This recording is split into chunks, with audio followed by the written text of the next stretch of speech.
Okay, we are live with Alexander Mercouris in London, and we are waiting for Professor Jeffrey Sachs. He is traveling in, right now, he's in, where did he say, Alexander? In New Delhi, right? He's in Delhi. He's in India. Yeah. In India, Yeah. probably held up in the traffic there, which I Yeah, hear is and extremely congested. yeah, But we organized the time, and for him, yes, it's, I believe it should be 12 yeah, o'clock or 12:30 yeah, his time yes, in yes. the midday. But he For you, goes to it's meeting. morning. Yeah. Yes, Yeah, so we're waiting for Professor we're Sachs waiting for to join Professor us, Sachs. but we said we'd jump on and Exactly. As I at said, he's least just probably talk about what we need to talk about. what what we need to what should talk we about. talk And about, what Alexander? should we First, let's talk say about? hello. Let's say hello to everybody. Absolutely, First, say absolutely. hello to everyone that's watching us on Odyssey, on Rockfin, on Rumble, and YouTube, and of course our locals community, the Duran.legals.com.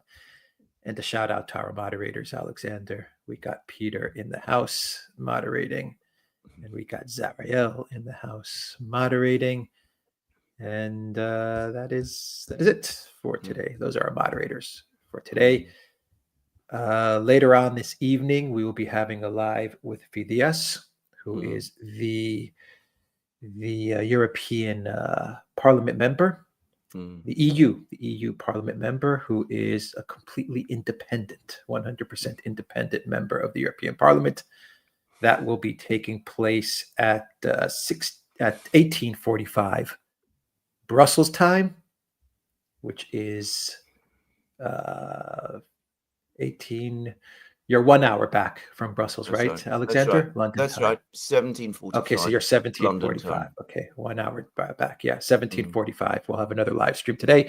Anyway, Alexander, as we wait for Professor Sachs, let's talk about tariff wars and peace talks. Why Yes, I not? know. Tariff wars and peace talks. Well, And we'll indeed. wait for Professor Sachs to jump on when he gets to his hotel or wherever he's going to join us from. Indeed. Very interesting to find out which hotel, by the way. I've never been to Delhi, where I believe he is. So it'd be quite interesting to find out where he's been and what he's doing and who he's meeting, because, of course, India is also affected by all of this. And if we're talking about tariffs, India is one of those countries that has now tried, apparently, to negotiate with the United States, with Trump, with the administration. Vietnam has done. And Vietnam has been shown the door. They came along, they said they were prepared to offer zero tariffs on American goods. And the Americans came back and said that's not good enough. Zero tariffs doesn't mean anything. It's the non-tariffs restrictions on imports of American goods that is the problem. And of course, the Vietnamese are going to find it impossible, I think, ever to climb that particular barrier. And I think all of these countries that expect and assume that Trump is going to actually cut deals with them are going to find that they're mistaken, because I think Trump believes in this policy. Apparently, he was given a menu of options at what level to pitch for tariffs, and he chose the toughest one. And he's not bent in response to it. He's defied the storm. Apparently, his electoral base for the moment is standing by him. There's been no massive collapse in the polls. You'll find all kinds of people in America who are very upset and very angry about that, but they don't seem to be coming from his electoral base. And I think what we're seeing is going to be there forever. At least, when I say forever, for as long as Donald Trump is president. And I would add that today we are very likely going to see another 50% on top of the existing 54% slapped on China, on Chinese goods trying to enter the United States. China retaliated 2 days ago. Trump said that there would be consequences if they didn't back down. There was a defiant editorial in Global Times yesterday saying that China is never going to back down. It's likely, therefore, that we're going to get another 50% tariffs slapped on Chinese goods. It looks to me that China and the US are now in full-scale collision, and the Chinese are already talking about the end of the trading relationship between China and the United States. $300 billion of trade. Go. Just Jeffrey Sachs is jumping on, but just go on and finish your point, Alexander. So this is huge. I mean, it is enormous. And as I said, we're seeing the world change. And here is Professor Sachs. Thank you for joining us, Jeffrey. With great apologies. I had a 1 hour. No, never apologize. We're just delighted to have you. We know, the calls on your time. Meetings overrun. I know you're going from one meeting to another, and well, for all we know, all those sorts of other reasons. So don't apologize. Don't explain. We don't know how long we have. Let's just keep rolling with it. Alexander, Professor Sachs. Alexander was talking about obviously the tariffs. He was talking about the Chinese retaliation, and then Trump's announcement. The Trump retaliation, US, and I think retaliation. So Alexander, Professor Sachs, let's just jump right into it. Let's go in, because I don't know how long we have you on.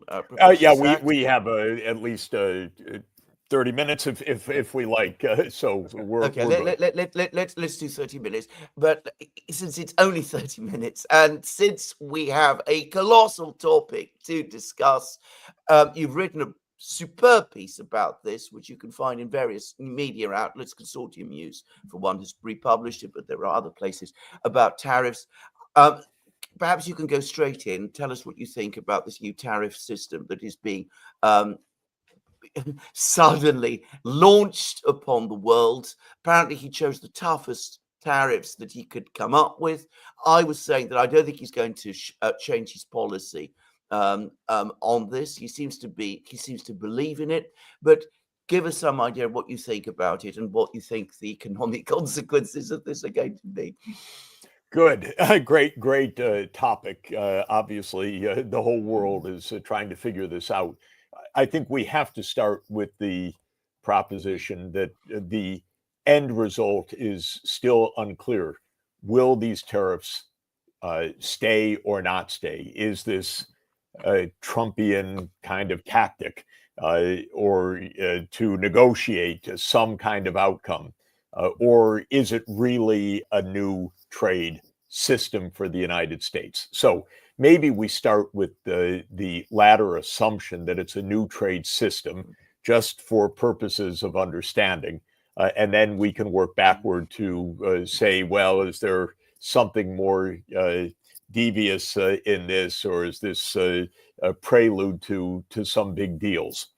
If, in fact, the U.S. is moving to trade protection against a very broad range of countries, so that these tariffs vis-a-vis Europe, China, India, and basically almost the rest of the world will stick. This is an extraordinarily misguided policy on every count. It will accomplish, in my view, nothing desirable for the United States. Again, assuming that these tariffs stay. There are multiple arguments given for the tariffs, which also make it a little bit difficult to discuss, because the purpose that is stated for the tariffs varies day to day and varies according to who is speaking on behalf of the administration. But let's take Trump at his word. First, he says that the reason for the tariffs is that the rest of the world is ripping off the United States. And the evidence that he gives for that is that the U.S. runs large trade deficits vis-a-vis the rest of the world. Let's start with some basic economics. The trade deficits have nothing to do, I will say nothing to do, with the trade policies of the rest of the world. They have no indication whatsoever that anybody is ripping off anybody, especially that the rest of the world is ripping off the United States. What a trade deficit means, pure and simple, is that a country is spending more than it is earning. That's all.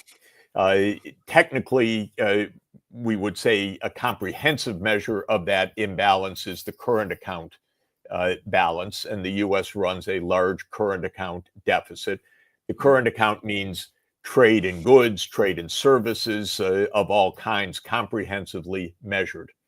Now, a country runs a current account deficit when it spends more than its national income, or equivalently, when it invests more than it saves. It's not about the trade policies.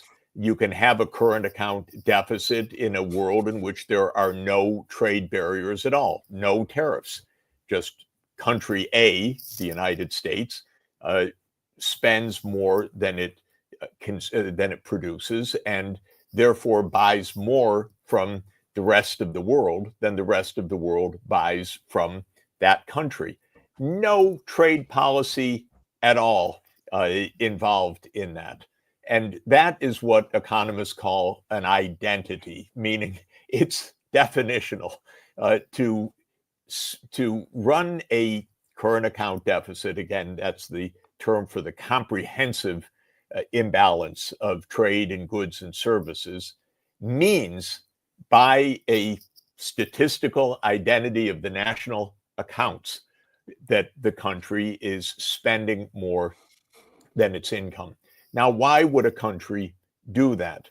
Well, there are many reasons. Sometimes a country has great investment prospects and it has limited domestic savings, so investment pours in from abroad, and that is used to make physical investments in the country. That's not the case with the United States. The case with the United States is that the US government is a little bit like a credit card for the domestic economy, in that the US government runs large deficits chronically to transfer income to the private economy, to the non-government sector. And because the government is running debt on behalf of the nation, if you want to put it that way, the nation as a whole spends more than it earns, or more than it produces, essentially. And so we have a large budget deficit, nearly 7% of the gross domestic product.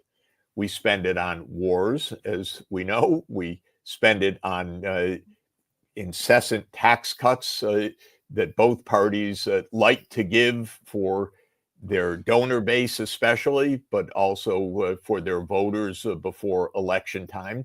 We spend it on Social Security and health care. We spend it on interest payments. Those are the big ticket items. The US government does not like taxes. The donor base wants low corporate taxes, so they've almost disappeared from our economy. And with the corporate profits booming and very little taxation, the government has run chronic deficits for 20 years, and that has shown up on the imbalance internationally as countries lending to the United States, essentially buying US Treasury bonds, and the US as a whole, both the public and private sector combined, spending more than earnings year after year after year. Trump calls that a ripoff. It's a little strange. I say it's like a person who goes on a shopping binge, runs a current account deficit against all those stores that he went to make purchases, and then blames the shops for those imbalances, saying they wrecked me, they ruined me, they tricked me. Their unfair trade policies were all they were doing was selling goods that Americans wanted to buy. So this is the first point. The diagnosis is flaky. Can I put it that way? Completely flaky. I taught international monetary economics for 22 years at Harvard.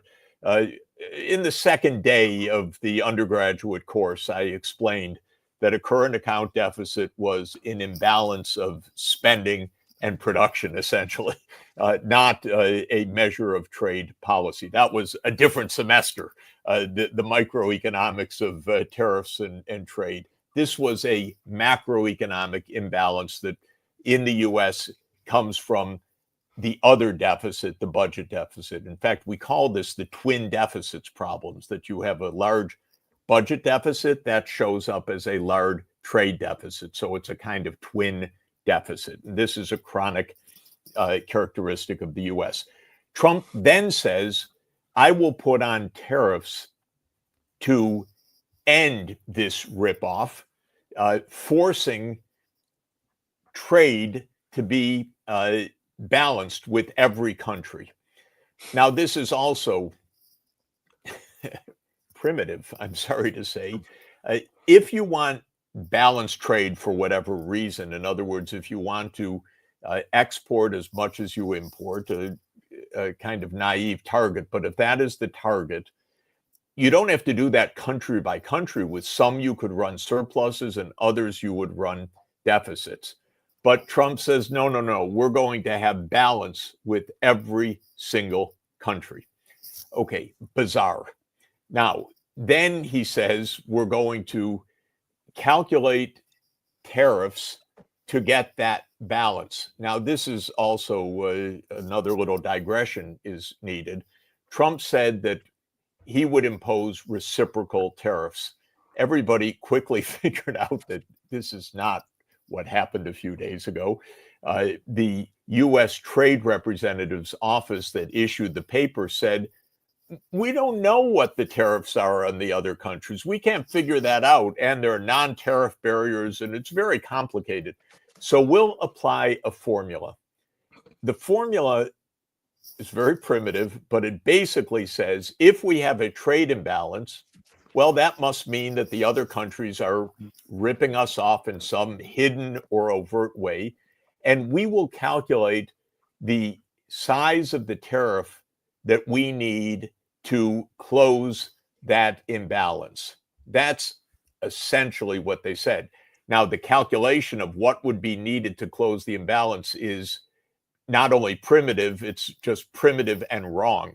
It has a simplistic idea that you raise the tariff to one particular country, and all that happens is that you lower the imports from that country without any spillovers to importing more from any other country or exporting less to any other country. So to use the jargon, the so-called general equilibrium effects, but I don't want to use jargon. I want to say all the things that will happen in the economy when you put on a tariff are ignored, except one simplistic idea that a tariff will be applied to another country, and therefore the imports from that country will diminish at a certain relation to the size of the tariff. And then a utterly naive calculation was made because they had to do something, I suppose, to satisfy the boss. And they came up with the list of numbers of what tariffs should apply to which country. Again, let me say these tariffs have zero relationship to anything that those countries are actually doing in their trade policy vis-a-vis the United States. They are a kind of primitive measure that indicates a trade imbalance with the country, not the trade policy of the other country. So the next step, this naive set of calculations then goes into the so-called reciprocal tariffs, the misnamed reciprocal tariffs. Will this actually reduce the trade deficit of the United States? No. This is also a basic point. It won't, because the trade deficit is a reflection of a budget deficit that is not going to be changed by this tariff policy, not changed in any significant way. First, the revenues from the tariff will be small. They will be small in part because imports will go down, so the tax base on which the tariff is collected is small. And second, they will be small because the share of imports in the US economy is very modest, just a little over 10% of GDP. So even a sizable tariff rate doesn't produce much in revenues compared to a 7% of GDP budget deficit. Add in the fact that Donald Trump's greatest dream is to sustain tax cuts for the corporations and the high income Americans, and these tariffs will be offset by the continuation of expiring tax cuts. So there will be no solution to the budget deficit in any event. The long and the short of it is the trade deficits will be sustained. Now, why is that? If tariffs go up, why wouldn't the trade deficit go down? Because exports are going to go down. This is the most simple point of the basic macroeconomics. And exports are going to be going down for two reasons. One, plainly obvious, and the second, a little bit more subtle. The plainly obvious one is that many countries, starting with China, but not limited to China, will retaliate. So they will impose barriers to US exports. So the whole idea that the US exports will remain unchanged is naive because it doesn't even consider the offsetting policies of other countries. But there's a more subtle and actually even more important economic point. And that is that as demand shifts from foreign goods to domestic goods, that demand prices US goods out of the export markets. It drives up US prices and makes US goods uncompetitive. Or to see it another way, the auto industry in the United States would have exported some cars. Now Americans are going to buy more US produced cars, and that's going to leave less for exports. So there's a direct economic effect that if you shift US demand from imports to domestic goods, you also reduce the exports that the US otherwise would have had. In fact, in a basic analytical model of the kind that we write down little mathematical equations for rather robust cases, if you impose a tariff, you don't change the trade balance at all.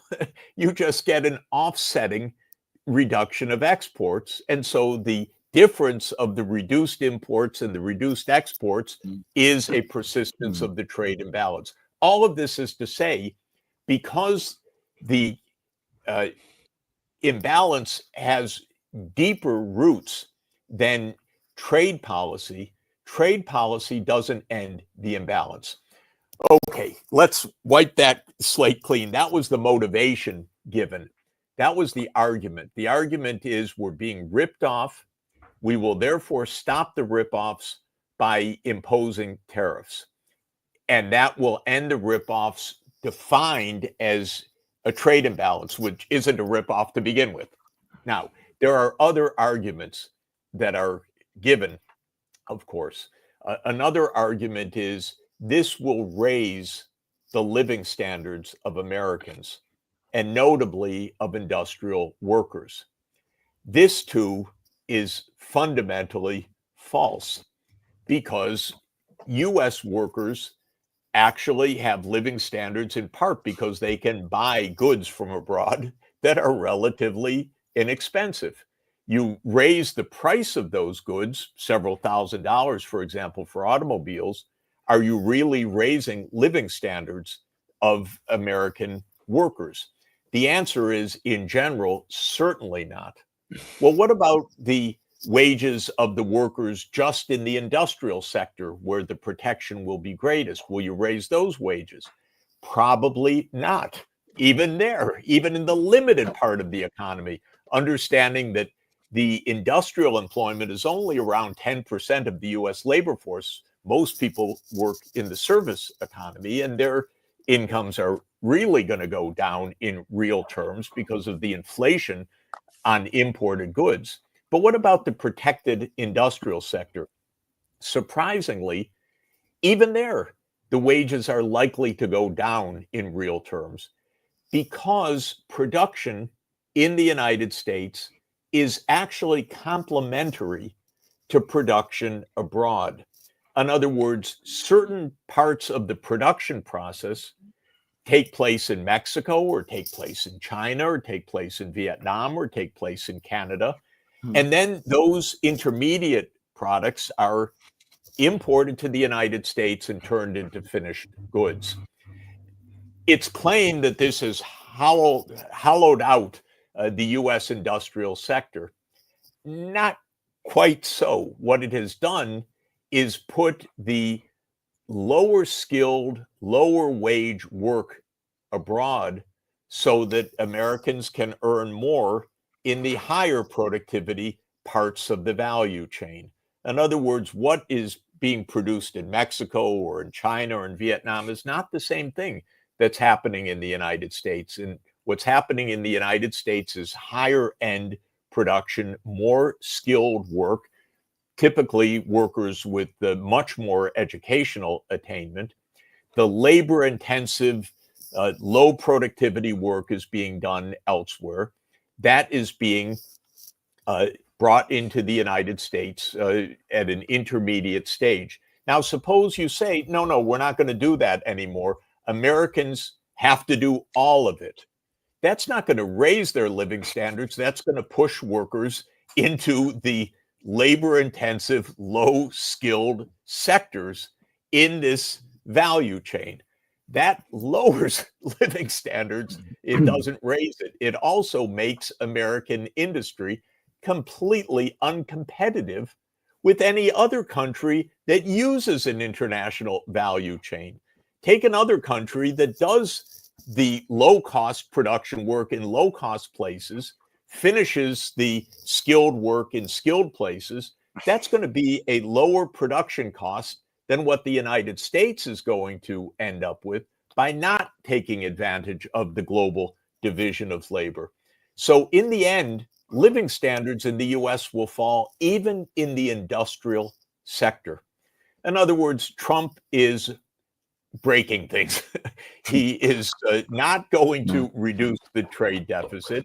He is lowering the living standards of the American people. He is breaking the supply chains and lowering the profitability and the market capitalization of American industry as well, which is why the US stock market shed more than $5 trillion of wealth in the last few days, and worldwide stock markets have shed another 5 trillion approximately during the same period, for something like a $10 trillion loss. So where are the gains? Who's won? Well, interestingly, nobody. This isn't a transfer game. This is losing what we call the gains from trade. Here's an idea, unfortunately, that Donald Trump does not understand truly. And that is that trade is mutually beneficial. Both sides of trade can benefit. And if you then say, no, we're not going to have trade, both sides can lose. It's not a transfer from the rest of the world to the US or a transfer from the US to the rest of the world. It's a stock market bloodbath everywhere. And add in the short-term macroeconomic consequences, the likelihood of sharp cutbacks of consumption by households and investments by businesses, and you add in what's now being factored in, a very real possibility of a recession in the United States in the coming months, in the year 2025, something rather shocking relative to where expectations were just 10 or 12 weeks ago. All in all, if the case is that these tariffs are here to stay for a deep restructuring of the U.S. economy. I see nothing but a deeply self-inflicted deep wound, I should say, to the U.S. That raises the other possibility that you were discussing just as I came in, which is that this is a game, that this is a negotiating game, that now country by country will come on bended knee and say, we open our markets, we invest in your country. That may be what Trump has in mind. Although the claim is no, I want to bring industry back to the United States, and this is how it's going to be done. And it is true that supposedly dozens of countries, I say supposedly because it's all on claim right now from the U.S. government, but dozens of countries supposedly have rapidly come forward saying, we'll open up, we'll make concessions, we'll do whatever we want to preserve access to the U.S. market. China obviously has said we're not even playing that game. In the first day out, China announced countervailing measures of 34% tariffs. And then, of course, Trump has threatened that as of tomorrow, the U.S. is basically going to cut China entirely. Of course, the U.S. production depends enormously on China's sector after sector, and U.S. industry depends extremely heavily on the Chinese market for the end products of U.S. goods. The U.S. sells a lot of goods, a lot of high-tech goods to China as well. So China's not playing the negotiating game. One wonders whether maybe either by design or by the drift of events, the U.S. play will be to try to bring Europe to the American side, and Europe imposes tariff protection against China with the fear that Chinese exports, once destined for the U.S., will now flood Europe.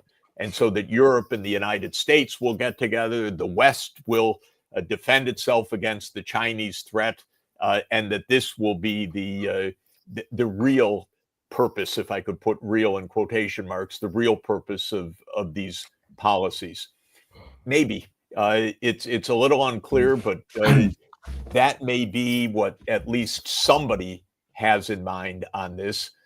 I'm in India today. Interestingly, the senior Indian official is quoted as saying yesterday that all of this is China to blame. If China hadn't entered the World Trade Organization, if China hadn't flooded the world economy with its cheap goods, we wouldn't have this problem. So we want to deal with the United States. It's China that is the enemy. Interesting. Maybe that is part of the geopolitical game here. We know that most of the American political class is obsessed with China, is determined somehow or another to wreck China, and that may be that may be an underlying reason. It's a strange way to make friends, I would say, by smashing everybody in the face and then coming back and saying we love you when you bend and kowtow and do all the rest. But maybe that is Trump's play. All in all, I'll just go back to the basics of economics, which I think are valid and real in this. The last time the United States did something like this, as you've been saying in recent days, absolutely correctly, was in 1930, when Congress, in that case, passed the so-called Smoot-Hawley tariff. Without question, the protectionism of 1930 in the United States was an accelerant and a direct feedback that gravely weakened the world economy and prolonged the Great Depression all the way through the 1930s. There's a wonderful old classic book by an MIT economic historian that I always recommend, a book by a great late historian named Charles Kindleberger called The World in Depression, 1929 to 1939. We read it as students decades ago. There's a web chart showing the implosion of world trade in the 1930s, triggered by the Smoot-Hawley tariff of 1930. The United States has a propensity to mess up the world on occasion. It did it in 1930. It did it in 2008. Maybe it's about to do it again in 2025. Professor Sachs, thank you for that very masterly and explanation. Just a few quick things. One of the things that really, I have to say, annoys me about much of this narrative that the world has gone out to cheat the United States is that it doesn't recognize that the trading system that we have is one that the United States itself created. It deliberately created it. Now, very briefly, back in the 1980s, one of the assignments I had as a student was to look at the economic consequences of the Vietnam War. And I spent a great deal of time over that. And I remember very well that one of the problems at that time was that the United States set out to win the war in Vietnam. It was also conducting its space program. It was doing one very good thing, which is many of the social programs of that era, the things that are bundled together as the Great Society programs. It was also competing with the Soviet Union in weapons, in the nuclear arms race. All of this together, particularly the armament side of it, was costing a huge amount of money. And it was diverting American industry from the production of civilian goods to military goods as well. Now, that was creating trade deficits. And because the United States government was very unwilling to raise taxes, in fact, there was an inclination to cut taxes, all very familiar. It was running deficits. It was running current account deficits already in the 1960s in exactly the way that you have outlined.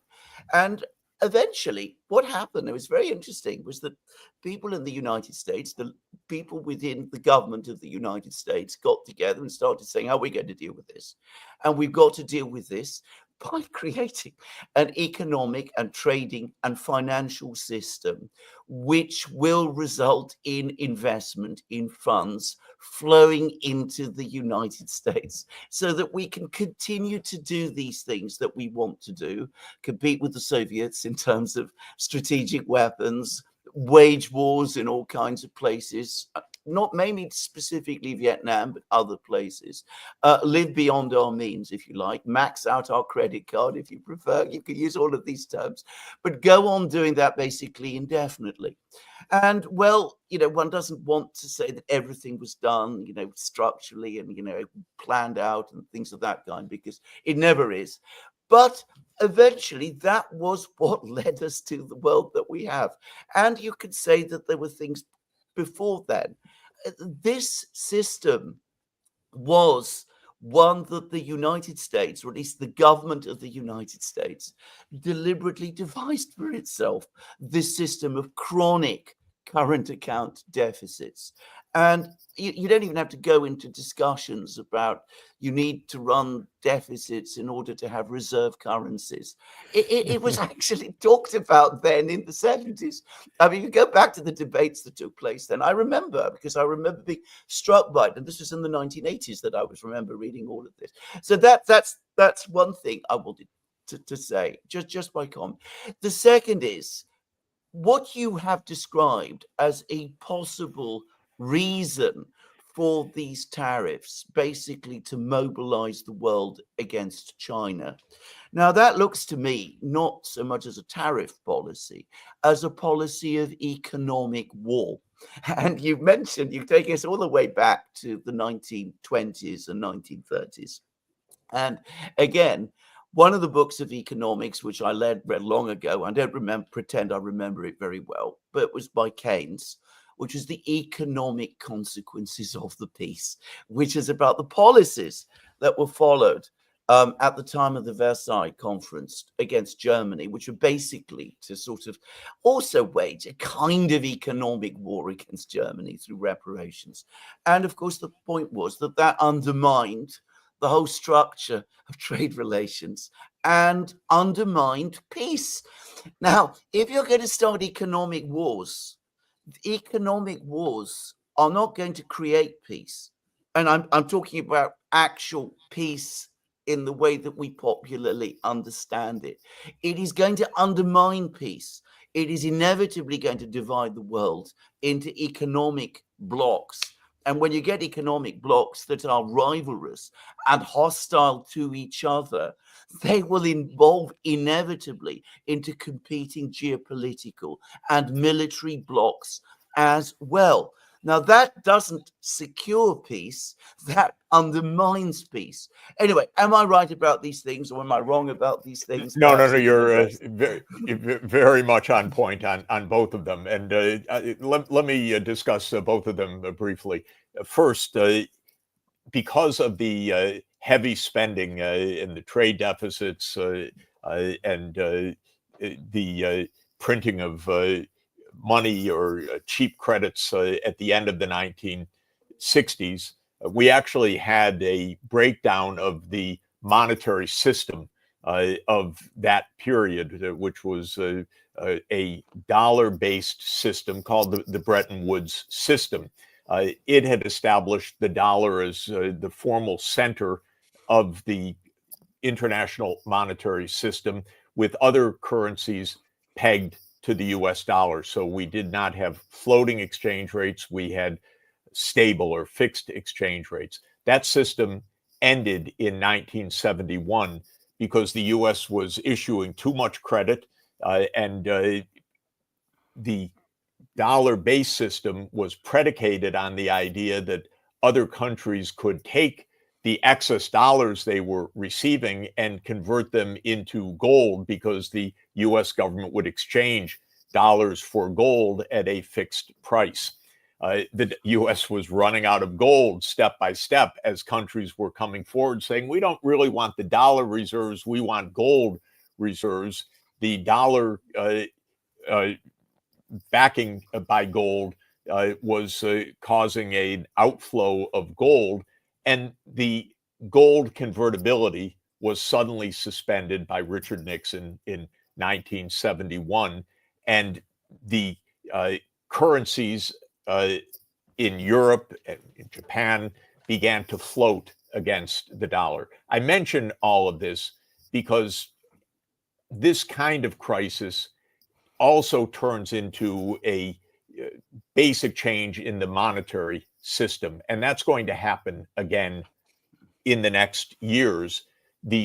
So what happened, by the way, after this was that oil prices soared in an inflationary period in the early 1970s, and the US made an agreement with Saudi Arabia, very interesting, that oil would be denominated in dollars for sales internationally, and the dollars would be deposited in dollar accounts, which became called the euro dollar system because the accounts were generally in banks in London. And so the dollars were recycled in a sense, or the oil proceeds were recycled into dollar reserves.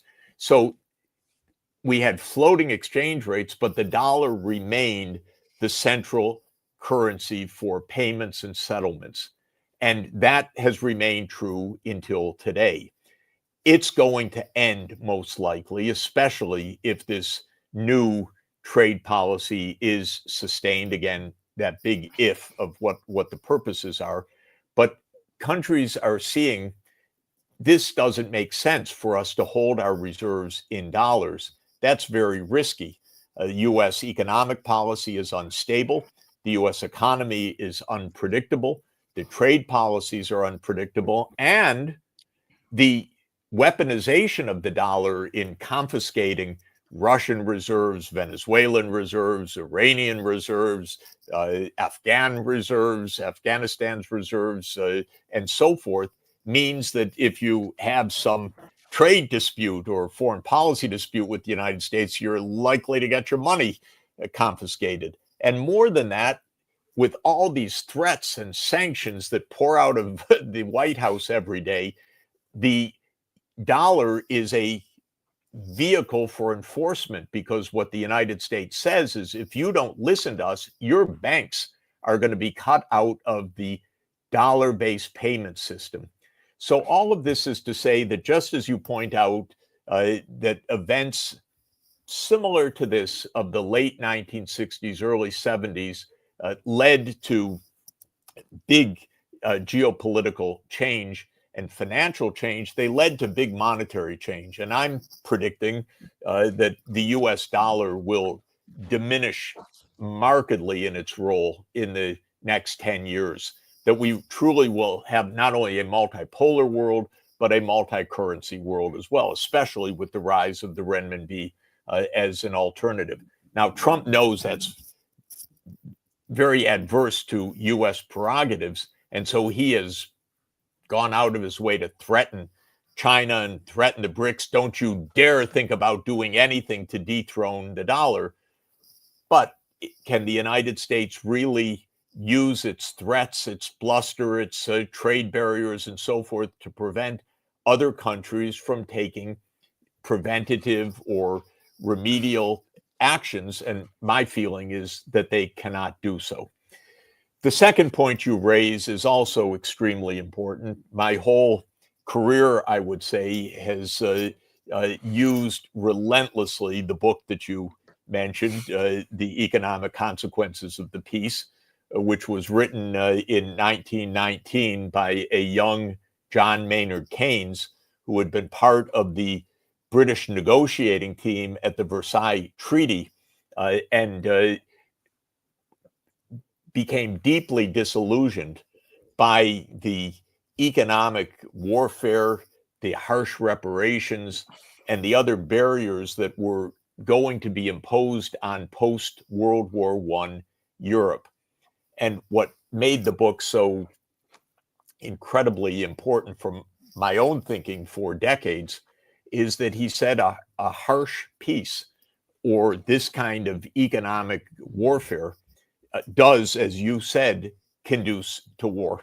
And he predicted that within a generation, the even worse demons will rise in Europe if Europe persists in these harsh settlements, these demands on Germany and the other losing side of Europe. And indeed, of course, he was utterly right. So all my whole career of economic policy making from the 1980s onward has been to say, don't enter economic wars, don't be harsh, be magnanimous in the event that an adversary faces difficulties, because if you are harsh, it will come back to haunt you. And I think that that was the wisdom of John Maynard Keynes, the most brilliant political economist of the 20th century, in that warning. The U.S. is out for blood with China. You could say that in a metaphorical sense, but I fear that many view it in a literal sense also, expecting war, preparing for war, thinking that war will come. Nothing could be more reckless, horrendous, dangerous, insane for this world than to think in those terms. But the animus towards China is startling. It's only rivaled by the irrational animus towards Russia, which has been a persisting fact for almost 2 centuries in the British case, and for decades in the US case. But it comes to the same thing. China is a mortal threat to US primacy. China's a mortal threat to U.S. dominance. China's a mortal threat to U.S. power, so it must be contained, maybe even broken. And while the trade policies of the last few days are ostensibly against the 100+ countries with which the U.S. is running trade deficits, this absurdity that we discussed, there is an underlying sense that China is target number one. And I do think people should understand how deliberate this policy is and how much it's part of a U.S. deep state strategy, just as NATO enlargement was a 30-year project of the United States, maybe coming to an end. We can't even be sure of that, given the machinations in Washington. But so too, the idea of somehow breaking China's rise is not a Trumpian idea. It is a Washington deep state idea. And the best way to understand such things is to look at what is being written by so-called strategists. In the case of NATO enlargement, we always discuss Zbigniew Brzezinski, who spelled out all the arguments in 1997 about why NATO should expand and why Russia would not be able to resist. And in the case of China, I refer often to a document written for the Council on Foreign Relations by Robert Blackwell and Ashley Tellis in 2015, which is entitled something like a grand strategy towards China. And the argument is China's rise is no longer in America's interest. It must be stopped, in other words. A shocking idea. We must do damage to another side, not because they threaten us, but because they are too big and therefore they undermine U.S. hegemony. That's literally the argument in the paper, not a list of nefarious actions by China, but the mere fact, as Blackwell so directly points out in this paper, remarkably so, the grand strategy of the United States since its inception, in essence, is primacy. The United States must be number one. And so we must prevent any challenge, not whether they're doing harm, not whether they're actually a threat, but simply by their size and success. And this is the motivation for much of what's happening from 2015, the attempt to form in crazy ways new trade groups in Asia that don't include China, the export bans on technology, the attempt to destroy companies like Huawei and ZTE on rumors and machinations of all sorts of imagined dangers, the unilateral tariffs that Trump imposed, not on the world in his first term, but specifically on China, and now the very punitive tariffs on China and the threats essentially made yesterday and perhaps something that will happen tomorrow, or as so many things with Trump won't happen tomorrow, despite the claim, the idea of massive punishing tariffs because China dares to stand up to the United States and say, no, you can't unilaterally destroy our trade. So all of this is to say there is a China animus that is an impelling part of what we're observing. How central, hard to tell, but definitely one of the deeply motivating forces and extremely dangerous because it is deeply enmeshed in military buildups, in military alliances in East Asia, in saber rattling every day about Taiwan, and basically with the real risk that Taiwan turns itself into the next Ukraine by making the same kind of bets on U.S. protection that Ukraine made that ended up destroying so much of Ukraine, the same thing could happen in Taiwan. But if it does, the war is going to be even more dangerous for the world, potentially utterly catastrophic. And with the instability of U.S. economic and political leadership combined with the deep state animus towards China, it's pretty risky. Professor Sachs, thank you so much for taking up our time.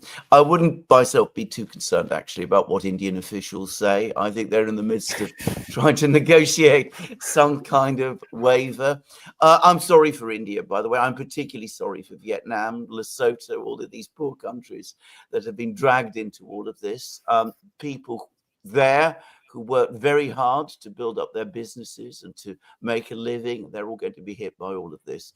I think I can understand why some people in India are talking in this way, but I very much doubt. It may be that the biggest negotiations are among this small group in Washington that doesn't understand each other and that contradicts each other by the hour. So maybe this is another part of what we're watching. Exactly. But I myself think, on the contrary, that ultimately, when everything starts to settle down, countries like India will probably say to themselves, we have to actually forge even closer links with China and other countries like that, because that is a predictable relationship, whereas what the Americans are offering is a coercive one. And nobody ever likes to be trapped inside a coercive relationship. That, I think, is almost definable. That's a statistical, that's a scientific law, if you like, of history. That's what I would say. You are so correct. You've got it 1,000% right. Yes. But anyway, Professor Sachs, a brilliant discussion. Thank you very much again for coming and joining. Of course, Thank you, great Professor to be with you. Before you go, I know you're short on time, Professor Sachs. One question before you go from Sparks. Sure. Professor Sachs, wouldn't it help if the U.S. would at least admit they practically forced China to take over U.S. manufacturing beginning in earnest in the 1990s? Well, the U.S. companies ran towards China. They didn't force them to, but they ran towards China, in part because at the time China offered very low wages and efficient, diligent, capable production. Now China, of course, is a cutting-edge, remarkable manufacturing ecosystem, I think second to none in the world. But that's China's doing. Massive investment, incredible upgrading of skills, massive innovation and advancement in R&D and science and technology.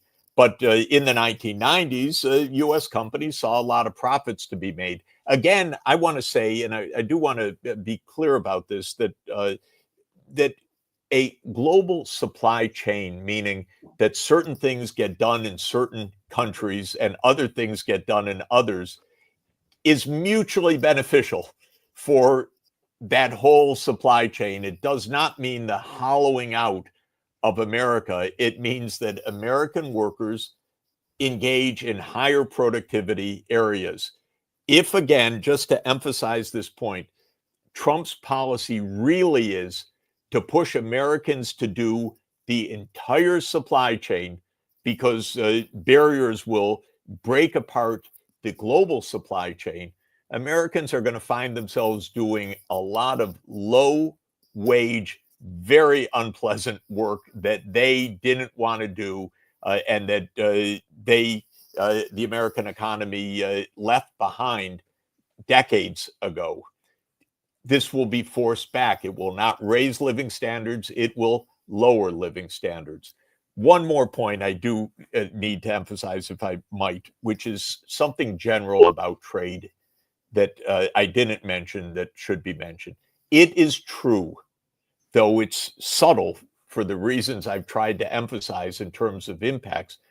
Trade can hurt parts of an economy, some groups of workers, some sectors that face particular import competition, and help others. The general proposition, quite robust in history as well as in concept and theory, is that the overall benefits are positive, so that in principle, those who win can compensate those who lose, and the whole country can still come out way ahead. If you run the kind of politics that the United States has run for the last 40 years, which is a deeply plutocratic politics governed by the laws of campaign finance rather than by the determination of the common good, you don't have that kind of compensation in the American scene. Our society is very harsh. It's rather nasty. The richest people, perhaps often, are the nastiest to the poorest people. Their billions are not enough for them.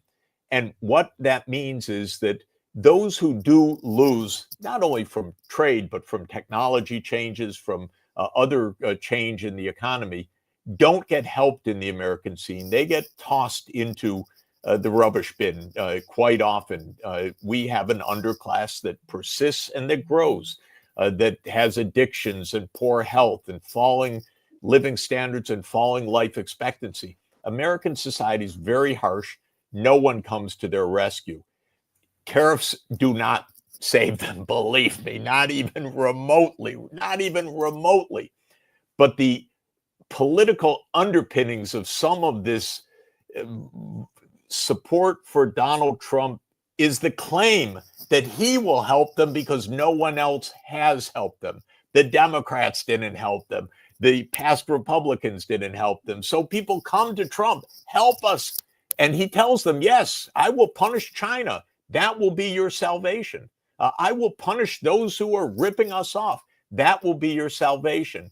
He peddles myths. He peddles economic ignorance, but he peddles something to people who want an answer that they haven't heard from normal politics. So I think this is just one more point that really does need to be emphasized. Thank you, Professor Sachs, for joining us. Professor Sachs, thank you very much. Great. Thank you so Talk much. to you soon. Bye-bye. Take care. Bye-bye. Okay. You there, Alexander? Absolutely. Here I am. All right. You have time, Alexander? Because I also Yes, know that I do. you have to do a hard stop. Yes, I do. Let's go through the questions. At 10 o'clock. So Okay. we've got Let's go through the minutes. questions, and then we'll reconvene later this evening as well. All right. Yeah. Sir Muggs Game says, "Good morning, gents." Ralph Steiner says, "Trump just jacked tariffs on imported Chinese goods up to 110%. The Americans scream that they defend Korea and Japan and Germany for free. They are leaving." Yeah, I agree. Actually, Jungle I Jin agree. says, By the way, I don't think we're going to get the Europeans coming on side with the Americans. I think the Americans, the Trump people, are as antagonistic to the Europeans, though in a different way than as they are to China as well. So I don't think the Americans are leaving. They're leaving altogether, and they're hiding, and they're going behind the wall, the fortress walls. Anyway, there we go. if you go by what Peter Siarto said, Europe's going to get smashed. Absolutely. From China and from both sides, if you go by what Siarto is saying. Jungle Jin says, "Who will run first, China or the U.S.?" No, the Chinese are not going to Who will rust? Sorry, who will rust first? Sorry. Who will rust first? Yeah. I don't want to see America rust. I hope not. I think it will find its way through. It always does in the end, but it will be difficult. And it will be difficult for China as well. But China is a millennial civilization. It will absolutely come through this. Yeah. Hatton Clogs says, "Thanks, Alexis, for all your hard work. Thank you for that." Rochus, thank you for your super sticker. Ralph Steiner says, "Now that Americans said they are going to leave Germany and Japan, as these freeloaders are useless allies that always exploited the USA, what's next?" Well, what is next? Fortress America. I think that is where we're heading. I mean, that seems to me, we talked about this. Fortress America withdrawing behind its own sphere of influence. Greenland, Canada, Mexico, Panama, all of those places. We've talked about this, but Yeah. what do we know? Our What do analysis we is know? always wrong. Oh, no. By the way, Anyway, I'm now reading. I'm now reading all sorts of places, and the mainstream media are also talking about spheres of influence and all of that. spheres of influence, I the end know. of globalization, I know. Yeah. deindustrialization, all Yeah. these things.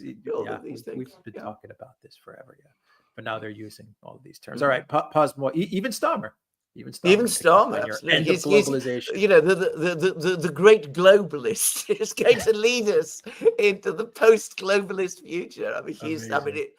it really is. I mean, it makes you want to choke, frankly. Yeah. Paz Moy says, please, how Russia's economy is stronger than any time since 1985, especially for workers after the world embargo, but USA must fail with modest tariffs. Yeah, I think one of the key things to understand is that the Russians, first of all, this was not a tariff policy that they imposed on themselves. It was a sanctions policy which was imposed upon them. Now, they were already previously pursuing an industrialization strategy. They used the opportunity created by the sanctions to accelerate the industrialization strategy, which they had already prepared for. They prepared the financial systems, they prepared the messaging systems, they did all of those things. But if you go back to 2022, which of course I did, I mean, I remember because I follow Russian economic policy very, very carefully. At that time, one of their major concerns was that because of the sanctions, there had been a severe decline in imports. And the Russians went out of their way over the next couple of years to do trade deals with various countries, with China, with India, with Turkey, with countries like that, with Egypt, to replace essential imports they weren't getting from Europe. Um, by importing from those countries. In other words, they continued to pursue and still pursue a relatively open system of trade.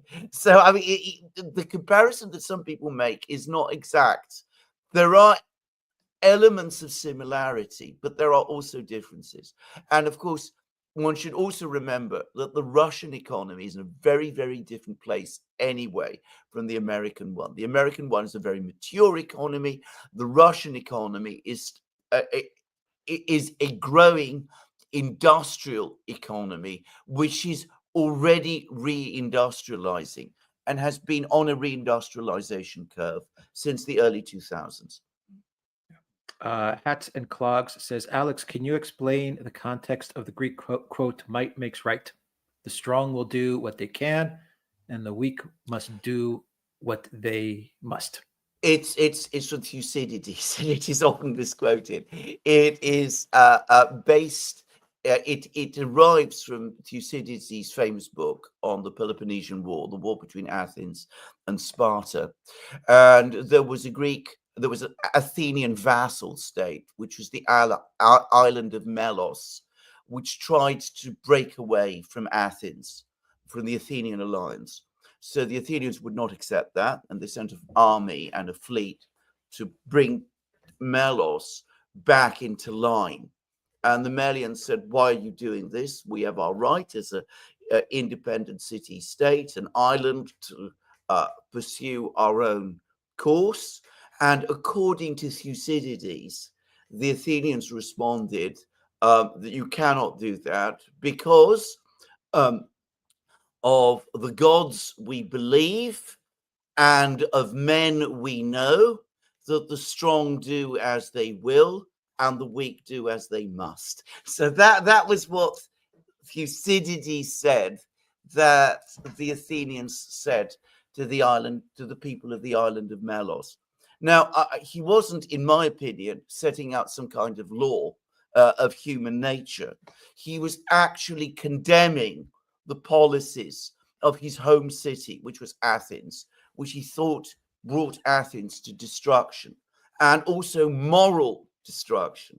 Because, of course, what then happened was that the Athenians defeated Melos, they murdered all the men, and they took the women and children into slavery. And Thucydides, I think, felt that that was abhorrent.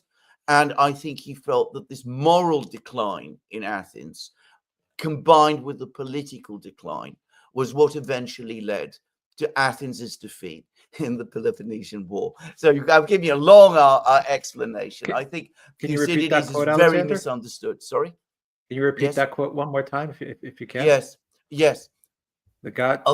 Of the gods we believe, and of men we know, that the strong do as they will, and the weak do as they must. Fantastic. All right. Elza says, Mr. Sachs, what has Germany's economy to expect in the upcoming years? How grim is the outlook? Thanks. Well, I can speak, I think, for Professor Sachs here. You know the German economy well. Absolutely backwards. It is very, very grim indeed, because the Germans are now quarreling with the Americans. The Germans are quarreling with the Russians. The Germans are quarreling with the Chinese. They're quarreling with absolutely everybody. And they have no real economic plan that is designed for the problems, the challenges that they currently face. What they're doing is they're retreating into massive type of overspending, exactly of the kind that Professor Sachs was talking about. They're eventually going to run a big current account deficit.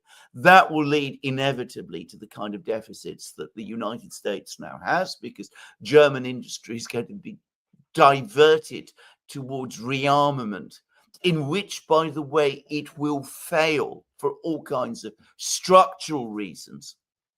The money that is going to be spent is going to be misspent because of the way it is going to be spent. That is going to suck in imports into Germany. That is going to create deficits, trade deficits in Germany. It's going to result in huge rises in debt levels in Germany. And ultimately, it will undermine the German economy and it will destroy the euro. Aposmo asks on his previous question that he asked, I asked you, how come America can't increase prosperity with tariffs, which are less harsh? Well, can I just say, I'm not personally someone who fundamentally has some kind of massive objection to tariffs. The problem is, are you running a strategy of economic and geopolitical war, which is what Professor Sachs suggested it might be?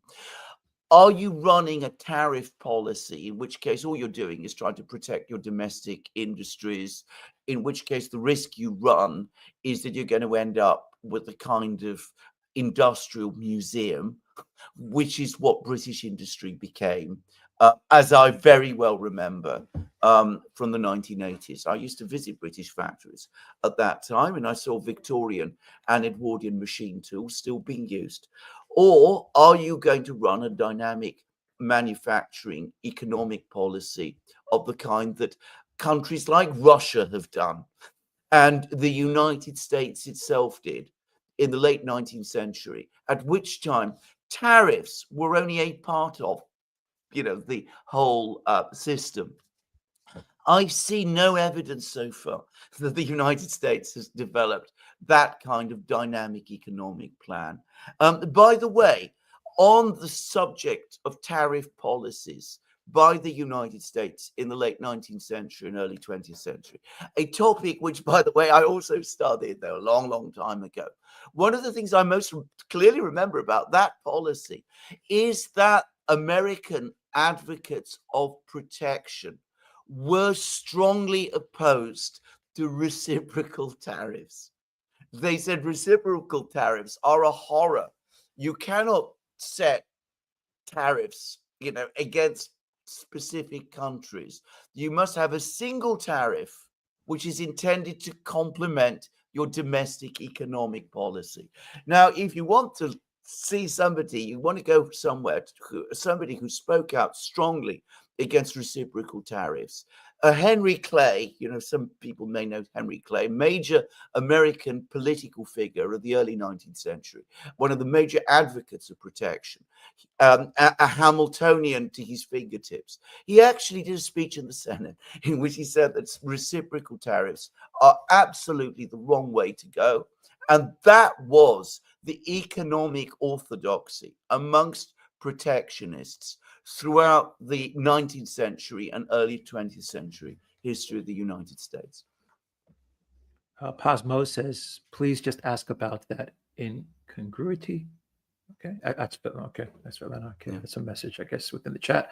But Mama Alaska says, U.S. rely on imports. Tariffs equal tax on U.S. citizens. Mm-hmm. Andrea says, will economies subject to heavy tariffs switch to trading with one another over time in order to bypass them? Well, of course they will. That's exactly what's going to happen. We're going to see economic blocks emerge and parallel trading systems. This whole set of decisions is going to give BRICS an enormous boost. And it is also going to give the Russian-Chinese partnership an enormous boost. I mean, I don't know whether Trump realizes this, but he has just thrown away whatever remaining leverage over Russia he might thought he had. I mean, oil prices are anyway tanking, but I mean, in the idea that you can stop other countries buying Russian oil, they're going to need Russian oil even more now because of these problems in the trading system that we're going to see develop. And the Chinese are now incentivized to strengthen their relationship with Russia because, of course, they now feel that the pressure is on them. Alan Shepard says, Orban made military alliance with Serbia. Does he have inside information from Trump that the USA is withdrawing from NATO? I wouldn't be surprised. We'll see. Nico says, I saw your video with Stanislav Krapivnik. It seems that every nation in Europe, and especially Finland, wants to settle the score with Russia. Well, no, actually. The elites, the European elite, wants to settle the score with Russia. I've been to Finland many times. Finland is the one Scandinavian country I know reasonably well. When I was used to go there, which is not so long ago, but after the start of the Ukrainian crisis in 2014, I found that most people actually had positive views of Russia. We have a European elite which has gained control in Finland, which has hostility to Russia because the Brussels elite hates Russia. And look what they're doing. They're, trying to lock up. Ultimately, that's what they're going to try to do. They're going to try and stop. Well, they've stopped Georgescu from standing in the election in Romania. They're going to go and try and lock him up. They're coming after Le Pen. They're now trying to deprive Hungary of its voting rights. They are talking incessantly now, increasingly now, about banning the AfD in Germany. This doesn't suggest that every European country has a beef with Russia. Just certain elites do. Sir Musgame says a major theme of all three Godfather films is the peacemaker negotiator is your true enemy. Trump is Don Barzini, Don Antebello, or dare I say Hyman Roth. Zelensky is Fredo, of course.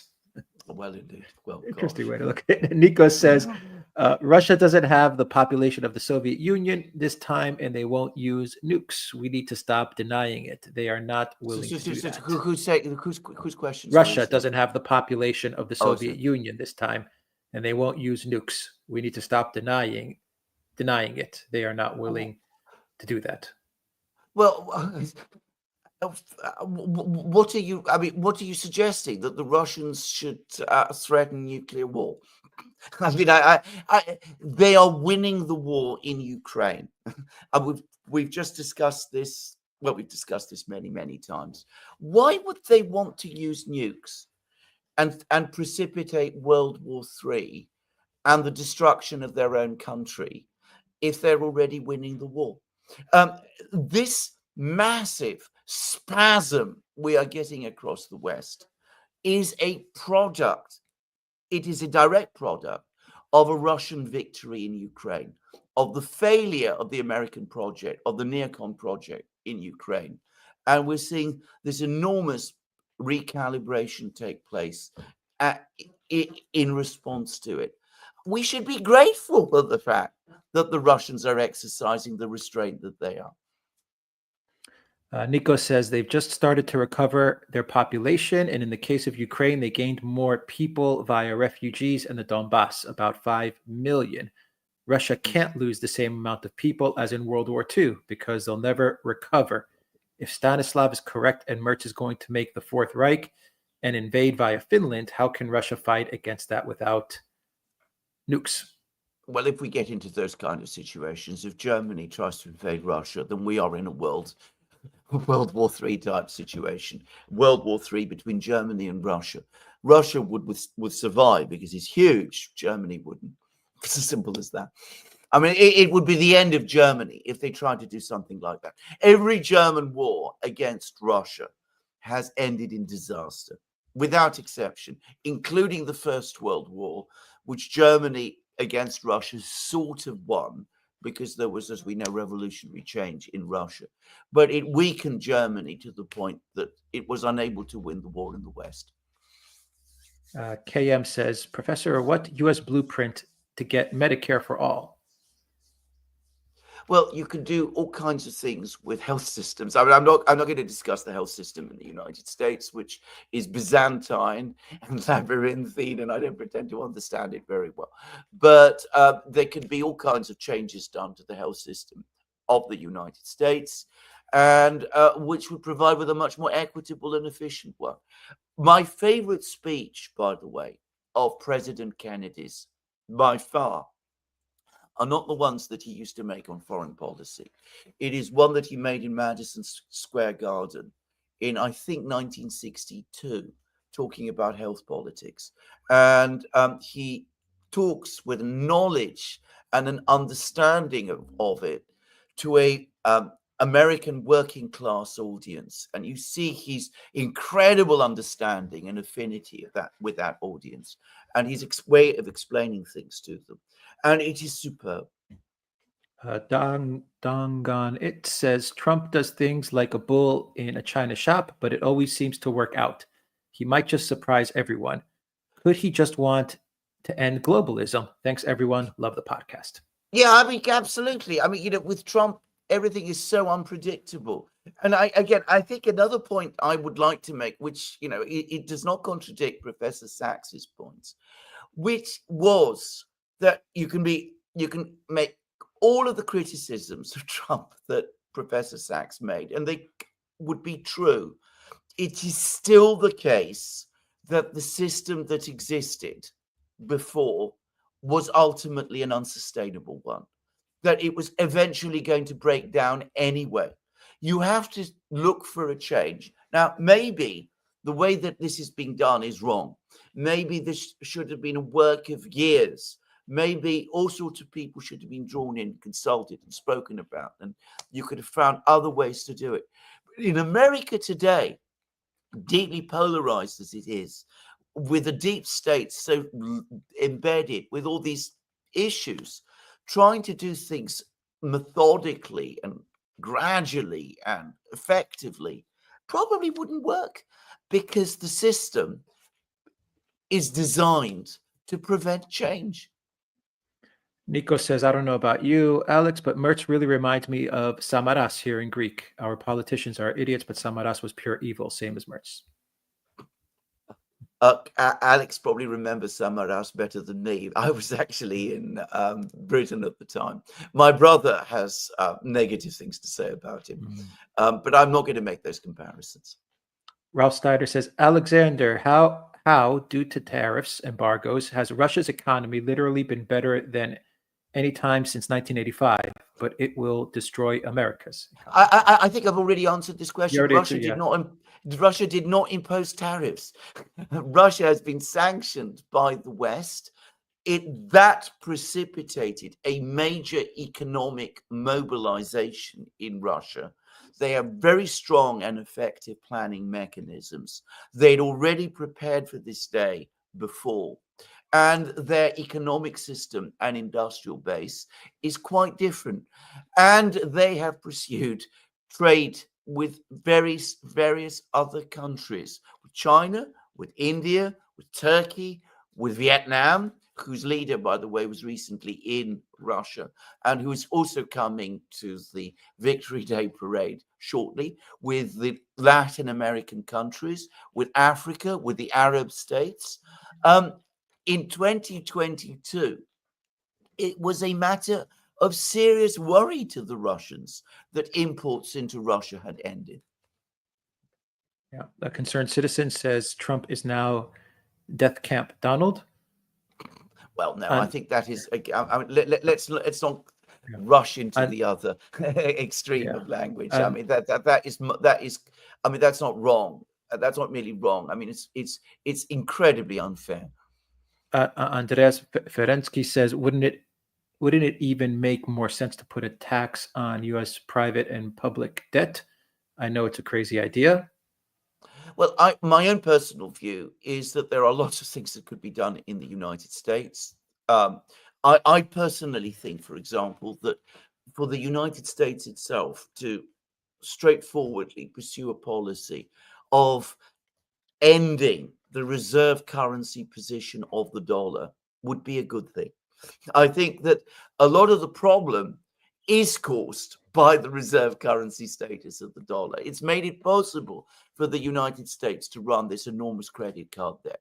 I also think that working towards agreements with other countries to sort out trade issues. I used to think in Trump's first term that what Trump was seeking was an amicable divorce from China. I still think that would have been an intelligent and a proper approach to take. I personally think that if he'd become president in 2021, that is probably the course he would have taken. I think these things could have worked out. One of the things about Trump this time is I sense that he is in a hurry, that he's feeling urgency to do all of these things quickly because he doesn't think he has much time. He's only going to be president for 4 years. He wants to embed his legacy as quickly as possible because he is uncertain of what his enemies might do. And that is causing haste, which is explaining some of the way some of these decisions are playing out. Nico says, I also saw your podcast with Fidias, Alex. I remember when you told us he won a seat in the EU. He's a bit weird, but I think he has taken it seriously. I like his ideas about youth and technology. Right. Well, we'll be speaking to him again this evening. We'll speak to him soon. Ralph Steiner says, cheap and affordable goods are not the American dream, said Scott Besant. Drawing on the decline of the UK now, is the pain of high inflation worth it? Well, I don't think the United States should go the way that the UK did. We made one economic mistake after another. I think that America is at least trying to respond to its economic challenges. Whether it's going about it in anything like the correct way is another question. Nico says, how do you feel about Fidias? It was also really nice to hear you speak Greek for 2 hours. Now let's hear Alexander speak Greek.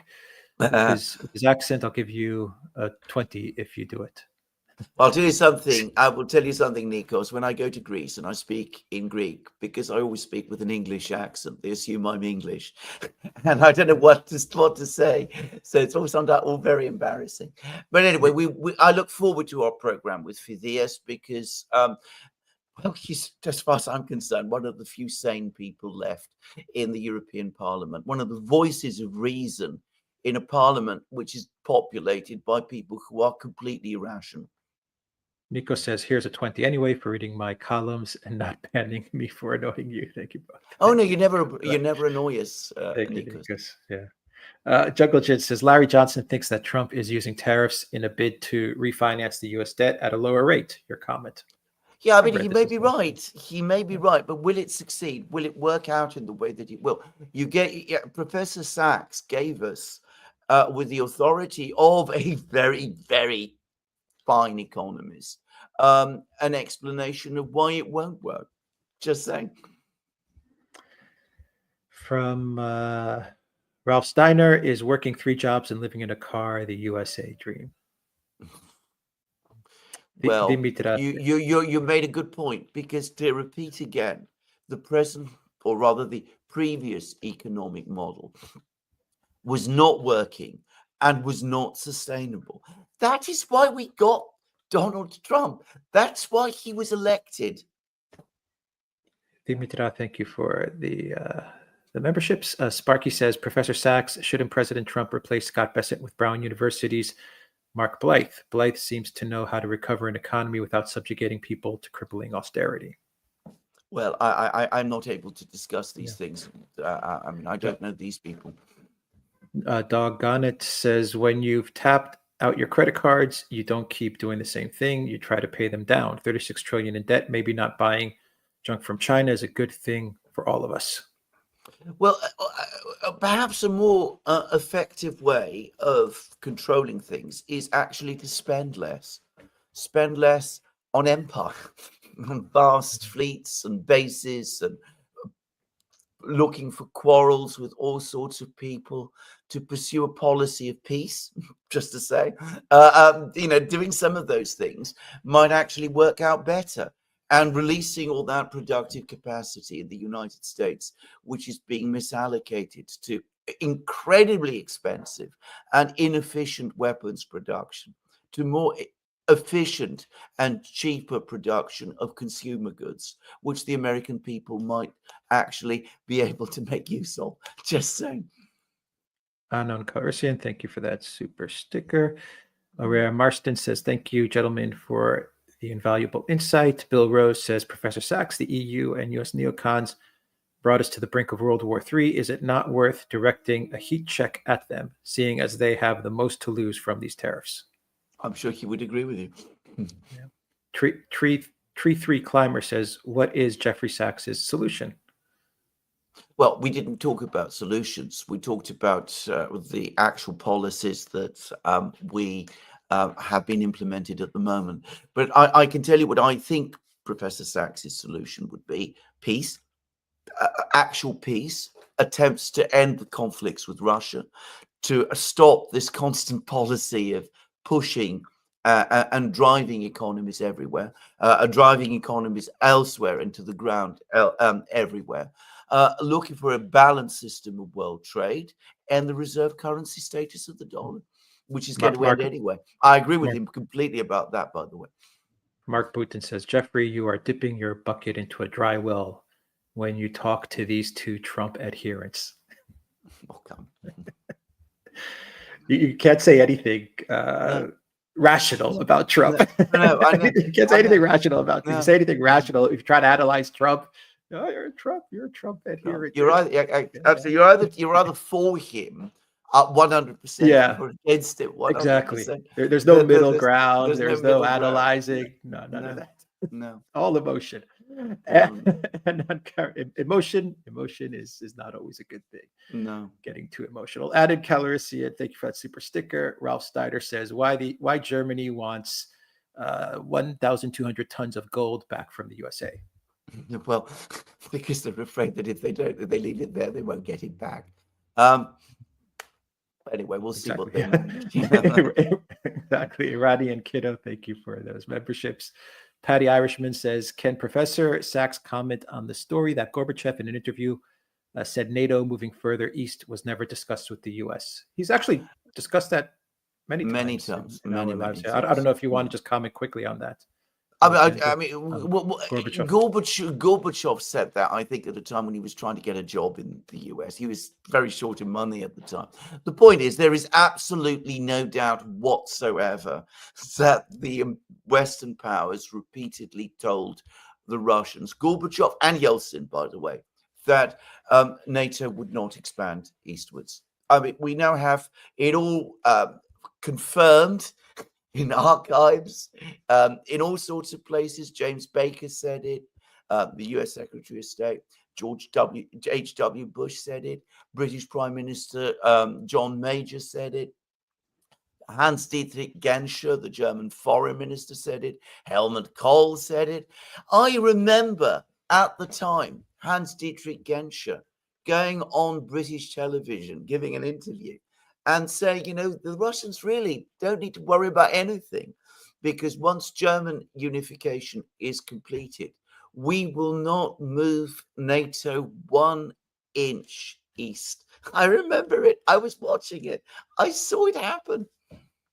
Yep. Tree3 Climber, thank you for the Duran membership. Elza says the media is reporting that Germany wants to get their gold back from the USA. Haven't they tried it before when they were more powerful and failed? There's a Is the famous gold story. still there? We're still there. There's a famous story, which, by the way, is completely untrue, but it's still as opposite to this, which is with Spain's gold. During the Spanish Civil War, the Spanish Republican government, there's a story that it sent Spain's gold reserves to the Soviet Union. And allegedly, Stalin said, well, it's their gold, like their ears, but they'll never see their gold again, just as you can never see your ears. Sparky says, Jeff, when you're hanging out with your beloved colleagues, Clinton Newland, do you discuss geopolitics or just office gossip? That's actually a good question to ask, Professor Sachs. Actually, Sparky.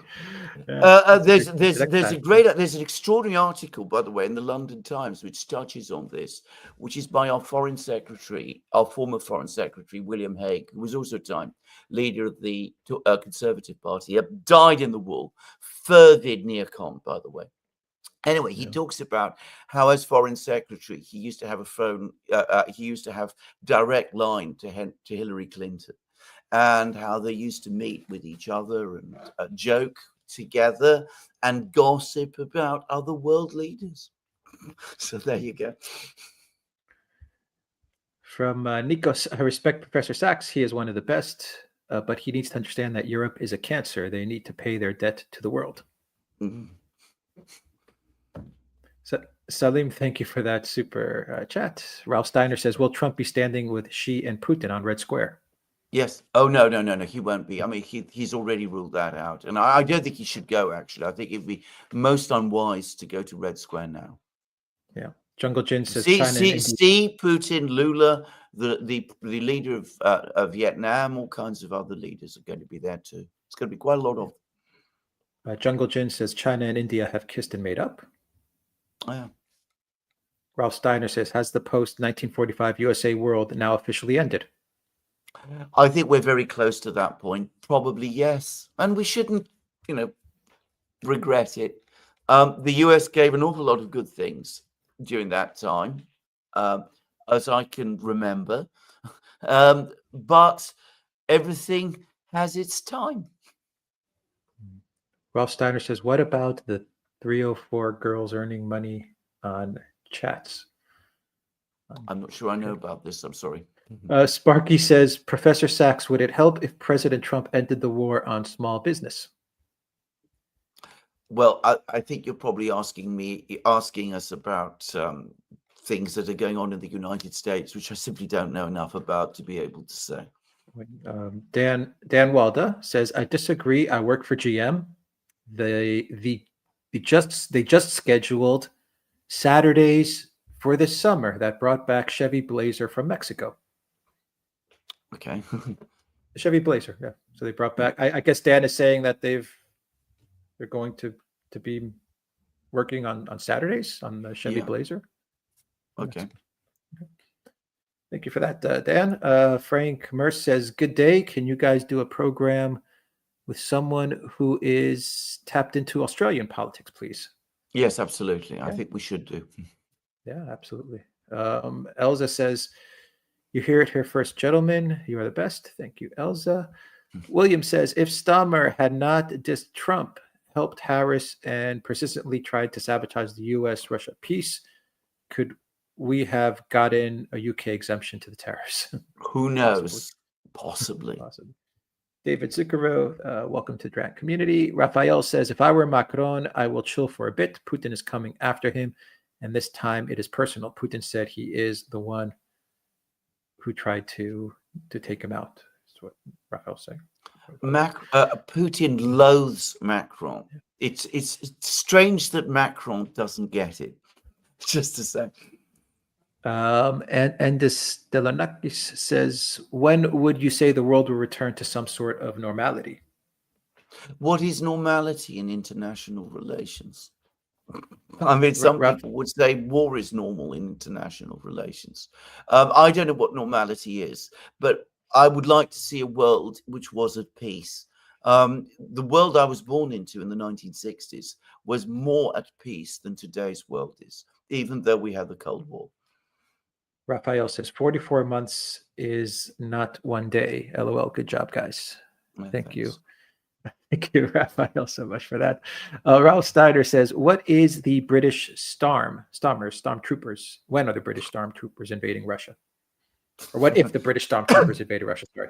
What if? I think Putin will send in the police to arrest them. That's what I think will happen. Naki says, as a UK resident, do we stand the slightest chance that the UK will not turn itself into the third world country as we know it? Will the UK preserve its relevance in the world stage? If we were to change our policies, conduct a major political reform in Whitehall, and start putting together a government that was purposeful and was really focused on British national interests, then we could pull it round. Unfortunately, we don't have that government. Yeah. Bad Boy Boo says, I slowed down to let you win. Okay. Thank you for that. And from David Zuckerer, what is the geopolitical outlook for Australia resulting from the unraveling of the post-World War II order?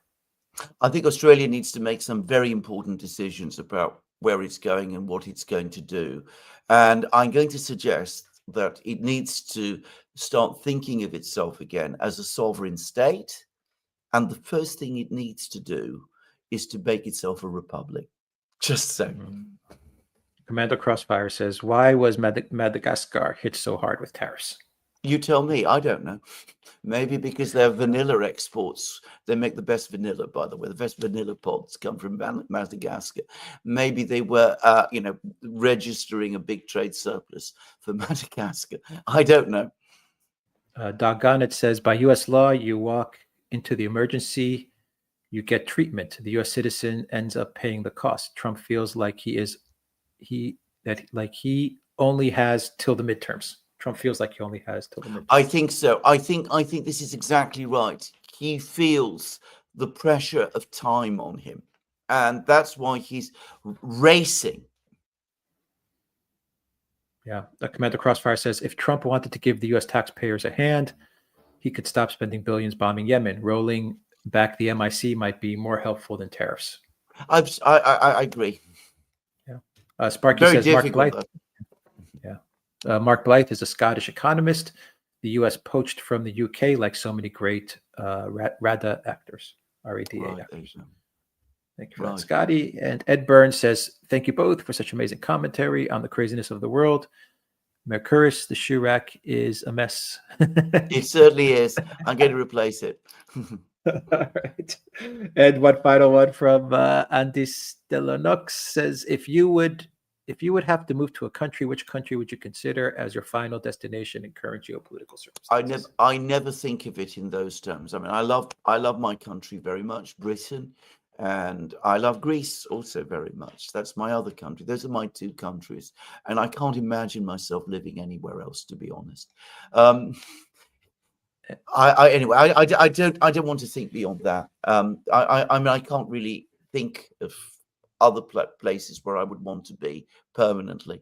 I mean, there are cities that I love. I love St. Petersburg, which I will maybe visiting fairly soon. I like Munich. I used to love Paris very much. I haven't been there for many years, and I've heard that it's changed and not for the best. Turin, just to say, other places like that. But I want to stay basically where I am. Final question from Ralph Steiner. Comment from Ralph Steiner: Has King Charles becoming a Muslim affected the UK? I don't think many people in Britain pay much attention to King Charles. Just to say, I think people outside Britain overestimate the effect and influence of the royal family here. I mean, they're basically interesting for the gossip pages. I mean, you know what, Prince Harry and Mark. We're done. We're gonna wrap up, Alexander. But was it true about Orthodox King Charles? No, not really. I think his father was Philip, Prince Philip, the husband of the late Queen. He, of course, began as Orthodox. Then, in order to marry her, he converted back to Anglicanism. But in the last years of his life, the last 20, 30 years of his life, he quietly moved back to Orthodoxy, as has only now been disclosed. And he became an ardent Russophile, by the way, and regularly visited Russia and had many, many contacts with the Russian Orthodox Church and with the Greek Orthodox Church. So he was an interesting man, very misunderstood, but he absolutely did go back to Orthodoxy. Interesting. All right. GB, thank you for that super sticker. All right, Alexander, final thoughts as I just do a quick check and we'll wrap it up. Well, I mean, we're living through a period of extraordinary turmoil and revolution. One thing I want to say, absolutely, I do completely agree with. The days of the dollar as the world's reserve currency are now definitely coming to an end. We are going to move into a world of spheres of influence and economic blocks. And this, I personally definitely believe that this is for real. This is not some great negotiating pitch that Trump is doing. He means these tariffs. He's not going to negotiate them away. They are here to stay. And I think they will outlast Trump. All right. Thank you to everyone that joined us on Odyssey, Rockfin, Rumble, YouTube, and Locals. Thank you, of course, to Professor Jeffrey Sachs. I will have his information down below as a pinned comment. And thank you to our moderators, Zariel and Peter. We're moderating today. And we will see everybody later on this evening with another live stream with Fides from the European Parliament. Commander Crossfire says, Canada says we will be the new leader of the free world. Absolutely. Yeah. Absolutely. Thank you for that, Commander Crossfire. Take care. Take care. Thank you, everybody.